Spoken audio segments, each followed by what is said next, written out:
നമസ്കാരം, പുതിയൊരു വീഡിയോയിലേക്ക് സ്വാഗതം. വളരെ ദുഃഖകരമായ ഒരു വാർത്തയാണ് ഇക്കഴിഞ്ഞ ദിനങ്ങളിൽ പുറത്തു വന്നത്. മിടുമിടുക്കിയായ 26 വയസ്സുള്ള ഒരു പെൺകുട്ടി അവളുടെ സ്വപ്നങ്ങളെല്ലാം തകർന്ന് അമിത ജോലി ഭാരത്തിൽ ഞെരിഞ്ഞമർന്ന് ഹൃദയാഘാതം മൂലം മരണപ്പെട്ടു എന്ന വാർത്ത മരവിച്ച മനസ്സോടെയാണ് നമ്മുടെ മുന്നിലെത്തിയത്. ലോക പ്രശസ്ത അക്കൗണ്ടിംഗ് സ്ഥാപനമായ ഏണസ്റ്റ് ആൻഡ് യങ്ങിലെ ചാർട്ടേഡ് അക്കൗണ്ടന്റായ വൈക്കം സ്വദേശി അന്ന സെബാസ്റ്റ്യനാണ് 2 മാസം മുൻപ് അന്തരിച്ചത്. 2 മാസങ്ങൾക്ക് ശേഷം അന്നയുടെ മാതാവ് കമ്പനിക്ക് അയച്ച പരാതി മാധ്യമങ്ങളിലൂടെ പുറത്തു വന്നപ്പോഴാണ് ഇന്ത്യയൊട്ടാകെ ഇതിന്റെ ഗുരുതരാവസ്ഥ തിരിച്ചറിഞ്ഞത്. തുടർന്ന് ഇതിനെക്കുറിച്ച് അന്വേഷിക്കുവാൻ കേന്ദ്രം ഉത്തരവിടുകയും ചെയ്തു. പഠനത്തിൽ മിടുക്കിയും ചാർട്ടേഡ് അക്കൗണ്ടൻസി എന്ന കഠിനമായ പരീക്ഷ പാസ്സായി ലഭിക്കുന്ന ഡിഗ്രി നേടിയ ഈ യുവതിയുടെ അവസ്ഥ ഇന്ന് മൾട്ടിനാഷണൽ കമ്പനികളിൽ നടന്നുവരുന്ന ചൂഷണത്തിന്റെ ദൃശ്യങ്ങൾ ഒടുവിൽ പരസ്യമായി ലോകത്തിന് മുന്നിൽ തുറക്കപ്പെടുകയാണ്. 4 മാസം മുൻപ് മാത്രം ജോലിയിൽ പ്രവേശിച്ച അന്ന സെബാസ്റ്റ്യൻ ആദ്യമായി ലഭിച്ച ജോലിയുടെ ആവേശത്തിലായിരുന്നു. മാർച്ച് 19 പൂനെയിൽ ഹോസ്റ്റലിൽ താമസം തുടങ്ങി ജൂലൈ 20 അവിടെ ഹോസ്റ്റലിൽ തന്നെയായിരുന്നു അന്ത്യം. അനാരോഗ്യകരമായ തൊഴിൽ മത്സരം, സമയത്തിന് ഭക്ഷണം കഴിക്കുവാൻ സാധിക്കാത്ത അവസ്ഥ, ഉറങ്ങാൻ പോലും സമയമില്ലാത്ത സാഹചര്യം, അവധി ദിനങ്ങളിൽ പോലും പണിയെടുക്കുക തുടങ്ങി കഠിനമായ മാനസിക സമ്മർദ്ദത്തിന്റെ രക്തസാക്ഷിയായി അന്ന മാറിക്കഴിഞ്ഞു. പലപ്പോഴും രാത്രി 12 മണി വരെ ജോലി, താമസ സ്ഥലത്ത് തിരികെ എത്തിയാലും ജോലി, രാജിവെക്കാൻ പലപ്പോഴും മാതാപിതാക്കൾ പറഞ്ഞിട്ടും തൻ്റെ ഭാവി ഓർത്ത് എല്ലാം സഹിച്ചതാണ് ഈ പെൺകുട്ടി. ഇത് ചൂണ്ടിക്കാണിക്കുന്നത് ഇന്ത്യയിലെ ഇപ്പോഴത്തെ കോർപ്പറേറ്റ് സംസ്കാരത്തിന്റെ നേർക്കാഴ്ചയാണ്. സ്കൂളിലും കോളേജിലും ടോപ്പറായിരുന്ന അന്ന മികച്ച കരിയർ പ്രതീക്ഷിച്ചാണ് ലോകോത്തര കമ്പനിയിൽ ജോലിക്ക് കയറിയത്. ഔദ്യോഗിക ജോലികൾക്ക് പുറമെ അധിക ജോലികളും മാനേജർ അടിച്ചേൽപ്പിച്ചിരുന്നു. ഒന്ന് ആലോചിച്ചു നോക്കൂ, ഒട്ടും പരിചിതമല്ലാത്ത, ആളുകളെ പോലും അറിയാത്ത, ഭാഷ മനസ്സിലാകാത്ത ഒരു പുതിയ നഗരത്തിൽ ഒറ്റപ്പെട്ടു പോയ ഒരാളുടെ അവസ്ഥ. അന്നയുടെ മരണത്തെക്കുറിച്ച് കമ്പനിക്ക് മാതാവ് അയച്ച കത്ത് അവിടെ നിന്ന് തന്നെയാണ് ചോർന്ന് മാധ്യമങ്ങളിൽ എത്തിയത്.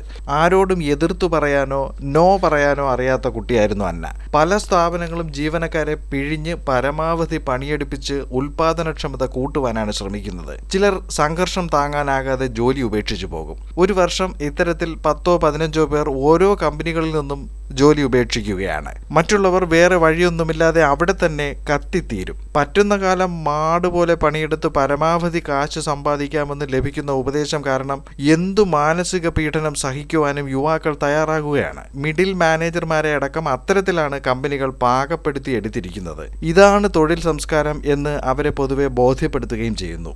ജീവനക്കാരുടെ മാനസിക സന്തോഷം നിലനിർത്തി ഉൽപാദനക്ഷമത കൂട്ടുക എന്ന തരത്തിലല്ല കോർപ്പറേറ്റ് സ്ഥാപനങ്ങളുടെ പ്രവർത്തന രീതി. ഇന്ത്യയിലെ പൊതുവെയുള്ള കോർപ്പറേറ്റ് തൊഴിൽ സാഹചര്യം ഇത്തരത്തിലാണെന്നത് ഒരു പരസ്യമായ രഹസ്യമാണ്. ഒരു തൊഴിലാളിയുടെ വെൽബീയിങ്ങിന് പകരം പ്രൊഡക്ടിവിറ്റി എന്നതാണ് കമ്പനികളുടെ രീതി. ഇതിനേക്കാൾ ഭീകരമാണ് മാർക്കറ്റിംഗ് മേഖലയിൽ പണിയെടുക്കുന്നവർ അനുഭവിക്കുന്നത്. ടാർഗറ്റ് തികയ്ക്കാനായി ഉറക്കമില്ലാതെ സമ്മർദ്ദത്തിന് അടിമപ്പെടുന്നവരുടെ എണ്ണം വളരെ കൂടുതലാണ്. ഒടുവിൽ അവധി ദിനങ്ങളിൽ ലഹരിയെ കൂട്ടുപിടിച്ച് ഉല്ലാസം കണ്ടെത്തുന്നവരും കുറവല്ല.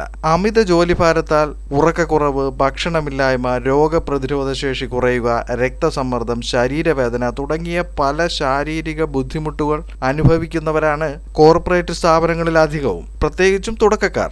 ആത്മാർത്ഥമായി പണിയെടുക്കുന്നവർക്ക് അവരുടെ അധ്വാനത്തിന്റെ അംഗീകാരവും ലഭിക്കാറില്ല. ജോലി ഉപേക്ഷിച്ചു പോയാൽ അയാൾക്ക് പകരം 100 പേർ പുറത്ത് കാത്തു നിൽക്കുന്നു എന്ന അവസ്ഥ കൂടിയാകുമ്പോൾ തുടക്കക്കാർ എല്ലാം സഹിച്ചു മുന്നോട്ട് പോവുകയും ചെയ്യുന്നു. ഒരാൾ എത്ര നാൾ ഇങ്ങനെ നിൽക്കും? ഒടുവിൽ കത്തി തീർന്ന് അണയുന്നത് വരെയാകാം. ഇവിടെയെല്ലാം പ്രധാന വില്ലന്മാരായി മാറുന്നത് ബോസുമാരാണ്. തങ്ങളുടെ കീഴിലുള്ളവരെ യന്ത്രങ്ങളായി കണക്കാക്കി പരമാവധി ദാക്ഷിണ്യമില്ലാതെ പണിയെടുപ്പിക്കുന്നതിൽ അവർക്കും ആനന്ദം ഉണ്ടാവുകയാണ്. കമ്പനിയിൽ കീഴ് ജീവനക്കാരെ പണിയെടുപ്പിച്ച് പേരും പ്രശസ്തിയും നേടിയെടുക്കുക എന്ന ഒരു ലക്ഷ്യവും ഇതിന് പിന്നിലുണ്ട്. 1.5 ലക്ഷം ശമ്പളം കൊടുക്കുമ്പോൾ അവരെ കൊണ്ട് 3 ലക്ഷം രൂപയുടെയെങ്കിലും പണിയെടുപ്പിക്കുവാൻ കമ്പനികൾക്കറിയാം. മാനസിക നില തെറ്റിയ ജീവനക്കാരെ ചവിട്ടി നിന്ന് കമ്പനികൾ നേട്ടം കൊയ്യുകയും ചെയ്യുന്നു. ഇതിന് പരിഹാരം എന്ത് എന്ന് നോക്കിയാൽ, ഉറ്റ സുഹൃത്തുക്കളെയും നല്ല മനസ്സുള്ളവരുടെയും ചങ്ങാത്തം കൂടുവാനുള്ള അവസരം, 1 മണിക്കൂറെങ്കിലും ദിവസവും വ്യായാമം ചെയ്യുവാനുള്ള സൗകര്യം, 6 മുതൽ 8 മണിക്കൂർ വരെ ഉറങ്ങുവാനുള്ള സാഹചര്യം, ഹാർഡ് വർക്കിനേക്കാൾ സ്മാർട്ട് വർക്ക് എന്നതിന് മുൻഗണന, താനൊരു ടീമിന്റെ ഭാഗമാണെന്നും എല്ലാ ജോലിയുടെയും മുഴുവൻ ഉത്തരവാദിത്വം തനിക്കല്ല എന്നും ചിന്തിക്കാനുള്ള അവസ്ഥ, ജോലിയിൽ മറ്റുള്ളവരോട് സഹായം ചോദിക്കുവാനുള്ള സാഹചര്യം, ഇവയെല്ലാം ഒരു കോർപ്പറേറ്റ് കമ്പനി ലൈഫിൽ ഉണ്ടായിരിക്കേണ്ടതാണ്. തുടക്കക്കാർ കമ്പനികളിൽ കയറിപ്പറ്റുമ്പോൾ അമിതോത്സാഹവും ആത്മാർത്ഥതയും പ്രകടിപ്പിക്കുന്നത് അവരുടെ ഊർജത്തെ ചൂഷണം ചെയ്യപ്പെടുവാൻ ഇടയാക്കുകയും ചെയ്യുന്നു. ജോലിയിൽ കള്ളം കാണിക്കണമെന്നല്ല, മറിച്ച് മനസന്തോഷത്തോടെ ജോലിയെ ആസ്വദിച്ച് ചെയ്യുവാനാകുന്നുണ്ടോ എന്നതാണ് പ്രധാനം. താൻ എരിഞ്ഞു തുടങ്ങിയോ എന്ന് സ്വയം വിലയിരുത്തപ്പെടുകയും വേണം.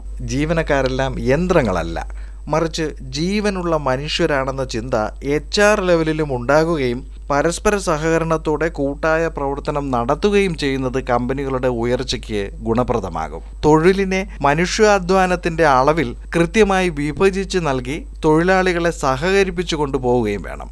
ആധുനിക മുതലാളിത്ത വ്യവസ്ഥിതിയിൽ ലോകം മുന്നേറുമ്പോൾ ഇനിയും കഴിവുള്ള മികച്ച കുരുന്നുകൾ ഈയാമ്പാറ്റകളെ പോലെ ചത്തൊടുങ്ങാതെ നോക്കേണ്ടത് ഭരണകൂടങ്ങളുടെയും ഉത്തരവാദിത്വമാണ്.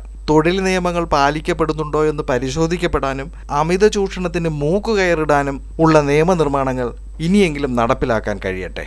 മറ്റൊരു വീഡിയോയിൽ മറ്റൊരു വിഷയവുമായി വീണ്ടും കാണാം. നിങ്ങളുടെ വിലയേറിയ കമൻറ്റുകൾ പ്രതീക്ഷിക്കുകയാണ്.